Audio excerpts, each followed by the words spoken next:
반갑습니다. 물리학 레벨 3 2단원 전자기학의 두 번째 소단원인 정자기학입니다. 이번 시간은 그중 두 번째 차시로 자화와 투자율에 대해 공부해 보도록 하겠습니다. 외부 자기장에 반응하는 물질인 자성체에 외부 자기장 (external magnetic field를 걸었을 때 자성체 내부에서는 자화 (magnetization)이 생성됩니다. 자화 역시 단위 부피당 자기 쌍극자로 정의되기 때문에 n극을 띠는 방향의 벡터량이 되죠. 이 자화 벡터 m은 자성체 내부에 걸리는 자기장에 의존하는데요. 자기장의 경우에는 전기장과는 다르게 자유전류에 의한 자화를 계산하기 때문에 external magnetic field의 함수라 썼습니다. 그런데 이 매그네티제이션은 폴라리제이션과는 반대로 자성체 내부의 자기장을 강화시키는 방향으로 자기장을 형성하기 때문에 자성체 내부에 형성되는 최종 자기장은 외부 자기장과 자화에 의한 자기장의 합이 됩니다. 여기서 내부 자기장은 자화에 의해서 만들어진 거죠. 이 식의 양변에 컬을 취하고 투자율을 나눠보면 앙페르 법칙에 의해서 좌변이 전류 밀도가 되겠죠. 이 전류 밀도를 외부 자기장에 의한 것과 자화에 의한 것으로 분리할 수 있는데요. 자화에 의한 것이 아닌 전류, 즉 원자나 전자 자체가 가지는 것이 아닌 전류를 자유전류, Free Electric Current라 부르겠습니다. 여기서 자유전류는 자화와 관계없는 외부 자기장을 결정하게 됩니다. 그리고 자화에 의한 전류, 즉 원자나 전자 자체가 가지는 전류를 구속전류, Bound Electric Current라 부르겠습니다. 자유전류에 의한 자기장과 자화에 의한 자기장을 구별하기 위해서 H필드와 M필드를 정의할 건데요. 각 필드의 컬이 각각 자유전류와 구속전류가 되도록 정하겠습니다. 전기장 때와는 다르게 구속 전류의 컬이 양수가 되도록 잡는 이유는 자화의 방향과 자화에 의한 자기장의 방향이 같기 때문입니다. 이렇게 되면 위식을 다시 쓸 수가 있는데요. 이건 자기장의 투자율이 나눠진 값을 H필드와 M필드의 합으로 정의할 필요가 있음을 알려줍니다. 여기서 M은 분극 벡터 그 자체가 되고 H는 보조장 (auxiliary magnetic field라 부릅니다. 보조장의 정의를 이런 식으로 표현해도 괜찮습니다. 자화 벡터 m이 보조장 h에 의존할 건데요. 여기서도 역시 간단하게 보조장에 선형적으로 비례하는 경우만 따져보겠습니다. 여기서 사용한 비례상수 카이 m을 자기 감수율 (magnetic susceptibility라 부릅니다. 이렇게 선형적으로 반응하는 선형 자성체에서 보조장은 자화를 총자기장으로 표현해서 투자율과 자기 감수율로 정리할 수 있습니다. 여기서 1 플러스 자기 감수율을 μr로 많이 표기하는데요. 이걸 relative permeability 비투자율이라 부릅니다. 그리고 투자율과 비투자율의 곱을 μ 하나로 표현해서 자성체 내의 투자율로 표현합니다. 이제 이 투자율에 대해 잠깐 이야기하겠습니다. 먼저 자유전류에 의한 외부 자기장, 즉 보조장 H를 걸어주겠습니다. 이때 어떤 자성체는 외부 보조장과 같은 방향으로 자화됩니다. 우리는 자성체의 이런 성질을 페로매그네티즘 상자성이라 부릅니다. 이건 자기 감수율이 양수란 뜻이고 이건 곧 비투자율이 1보다 큰 값, 혹은 투자율이 진공의 투자율에 비해서 크게 나타난다는 뜻입니다. 따라서 총 자기장의 크기는 걸어준 보조장에 비해서 커지게 되는 거죠. 자성에는 여러 분류가 있지만 특히 비투자율이 대략 50 정도를 넘어가는 물질을 강자성체라 부릅니다. 이런 경우는 일상적인 거리에서도 자기력이 매우 강해질 수 있는데요. 우리가 일상생활에서 자석이라고 부르는 물질은 전부 강자성체죠. 강자성체는 자기 쌍극자끼리 인력도 매우 강해서 외부 자기장을 제거해도 자화 상태를 유지할 수 있어서 영구자석이라고도 부르죠. 강자성체와 관련한 물리적 특성은 전자기적 비선형 현상에 대한 이해가 필요하기 때문에 레벨 4에서 자세히 다루도록 하겠습니다. 이번에는 반대로 자성체가 걸어준 보조장과 반대로 자화되는 경우가 있습니다. 이 경우는 자기 감수율이 음수가 되는데요. 마이너스 1보다 작아지는 경우는 존재하지 않습니다. 이건 비투자율이 1보다 작다는 뜻이고 물질 내의 투자율이 진공의 투자율보다 작아진다는 의미가 됩니다. 유전체와는 다르게 자성체에는 이런 물질이 존재하는데요. 자성체의 이런 성질을 반자성이라 부릅니다.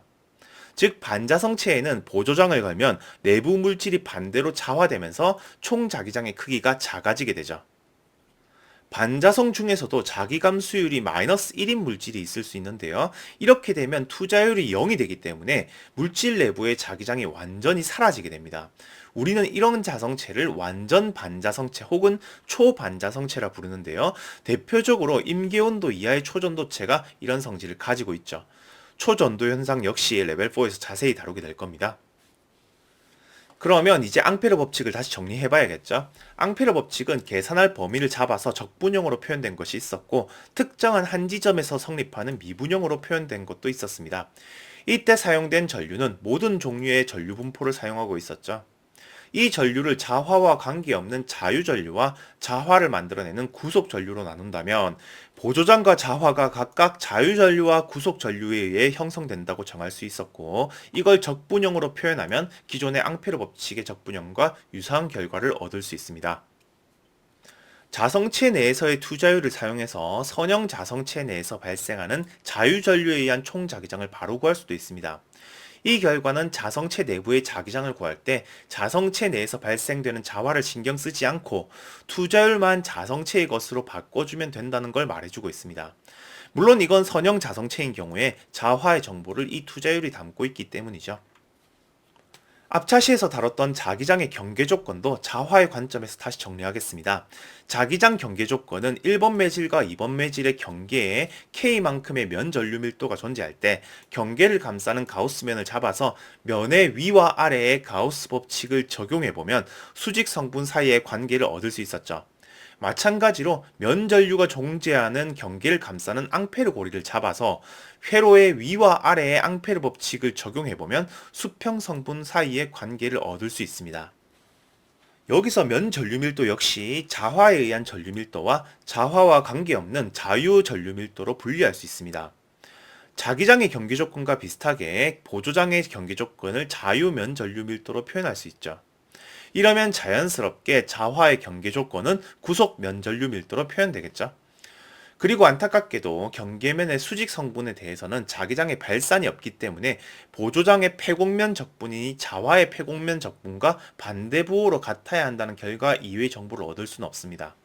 그래서 경계면의 위아래에서 나타나는 자화의 차이에 따라서 보조장의 수직 성분은 연속적이지 않을 수도 있죠.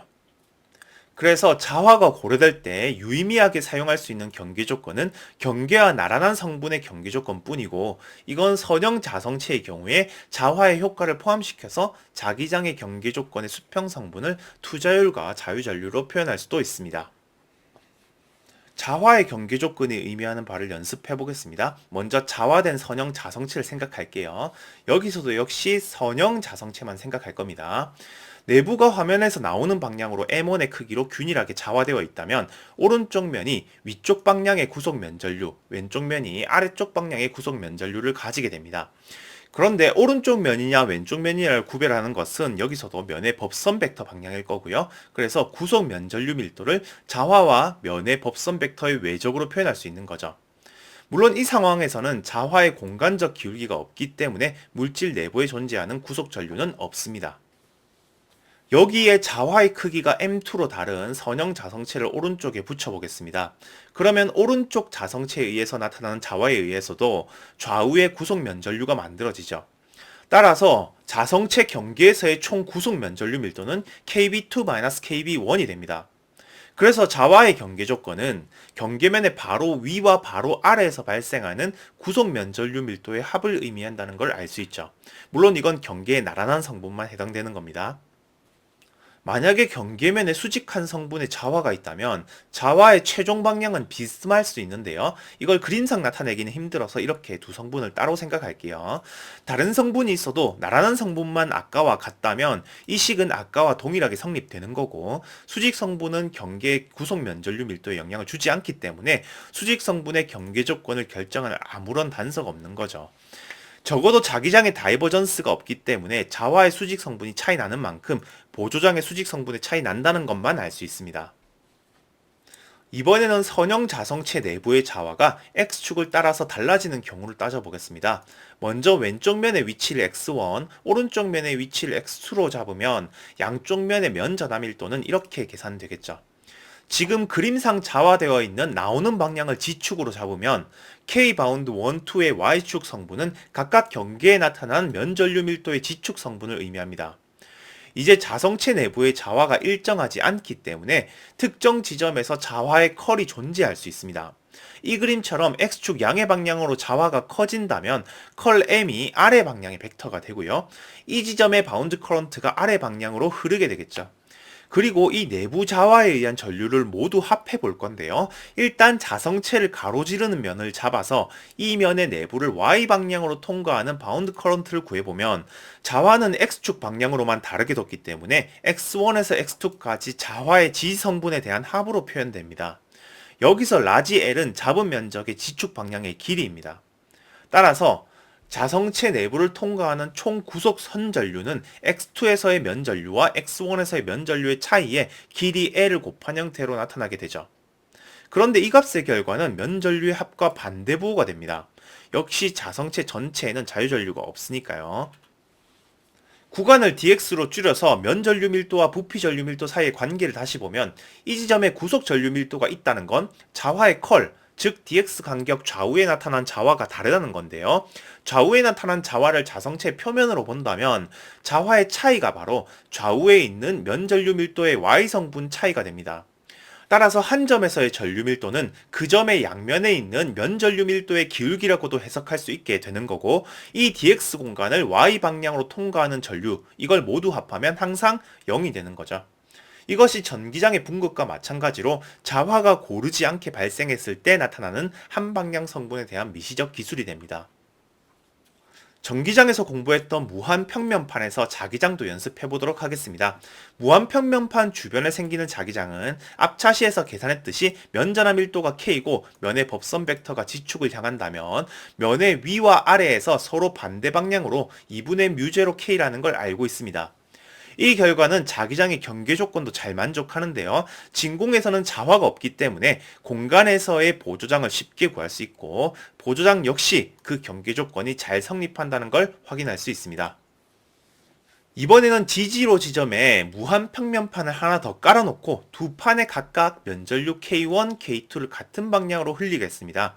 그러면 두 판의 위쪽 2영역에서 자기장과 보조장은 이렇게 K1과 K2의 합에 의해서 X축 양의 방향으로 나타날 거고, 두 판의 아래쪽 1영역에서 자기장과 보조장은 이렇게 K1과 K2의 합에 의해서 X축 음의 방향으로 나타날 겁니다. 두 판 사이 1, 2영역의 자기장과 보조장은 위쪽 판에 의해서는 마이너스 X 방향, 아래쪽 판에 의해서는 플러스 X 방향이기 때문에 K1에서 K2를 뺀 만큼의 크기로 나타날 겁니다. 이 장들 모두 위쪽 면에서의 경계 조건과 아래쪽 면에서의 경계 조건을 모두 만족시키고 있다는 걸 확인할 수 있죠. 이번에는 두 판 사이에 투자율이 뮤인 선형 자성체를 채운 상황을 생각해 보겠습니다. 그러면 자성체 내부 공간에서의 자화는 더 이상 0이 아닐 수 있죠. 자성체 자체는 자유전류가 흐르지 않기 때문에 1영역과 2영역에서 자기장은 변하지 않습니다.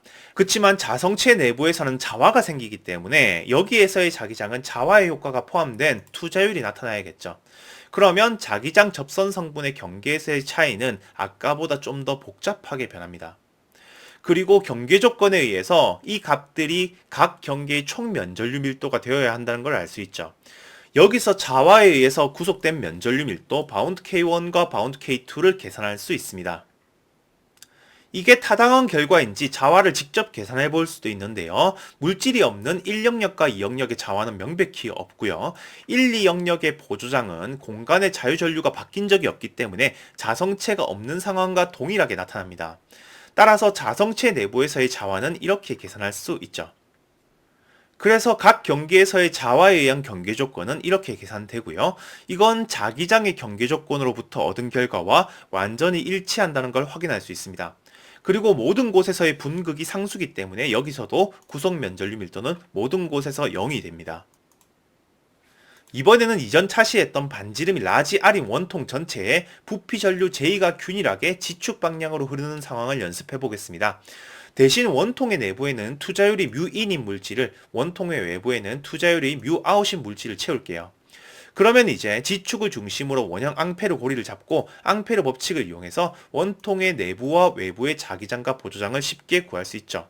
이걸로 원통 내부와 외부의 자화도 계산할 수 있습니다. 그리고 원통의 경계에서는 보조장의 경계 조건과 자기장의 경계 조건을 각각 만족해야 하는데요. 원통의 표면에 면전화 밀도를 가정하지 않았기 때문에 자화에 의한 구속 전류만 존재하겠죠.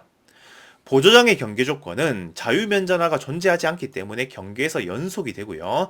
우리는 자기장의 경계 조건으로부터 구속 면전화 밀도를 구할 수 있습니다. 물론 구속 면전류는 자화로부터 직접 구할 수도 있죠. 또 각 자성체의 경계에서 나타나는 두 면전류 밀도를 더하면 경계에서의 전류 밀도가 자기장의 경계 조건으로부터 얻은 결과와 같음을 알 수 있습니다. 원통형 전류에서도 자화의 컬을 계산해 보겠습니다. 외부 자화에 의한 컬은 이항이 델타 함수가 되기 때문에 항상 0이 되고요. 내부 자화에 의한 컬은 상수가 됩니다. 이건 내부에서 구속 전류가 일정하게 존재한다는 뜻이죠. 오늘은 자성체 내부에서 만들어지는 자화가 자기장을 어떻게 바꾸는지에 대해 공부했습니다. 총 자기장 B는 보조장 H와 자화 M항으로 나눌 수 있었는데요. 보조장은 자유전류에 의한 장이고 자화는 자성체 내부의 구속전류에 의한 장을 의미했습니다. 각 장의 경계 조건 역시 총 자기장은 총 면전류 밀도에 의해서 나타나고 보조장은 자유 면전류 밀도에 의해서 나타납니다. 경계 조건은 어떤 면을 향하느냐에 따라 부호가 결정되기 때문에 경계의 법선 벡터를 외적해서 해당하는 면의 구속 면전류 밀도를 결정한다고 기술하죠. 레벨 3 수준에서는 자기장에서도 역시 선형 자성체만을 다루기 때문에 자화의 의미가 이미 포함되어 있는 자성체 투자율을 이용해서 H필드와 M필드의 모든 과정을 생략하고 간단히 계산할 수 있다는 것도 함께 연습해봤습니다. 그리고 경계면의 수직인 성분의 경계 조건은 자기장이 연속이라는 사실만 명확하기 때문에 따로 연습하지 않았습니다. 우리가 연습한 예제는 경계 수직인 성분은 전부 0이었죠. 오늘은 여기까지 공부하겠습니다. 감사합니다.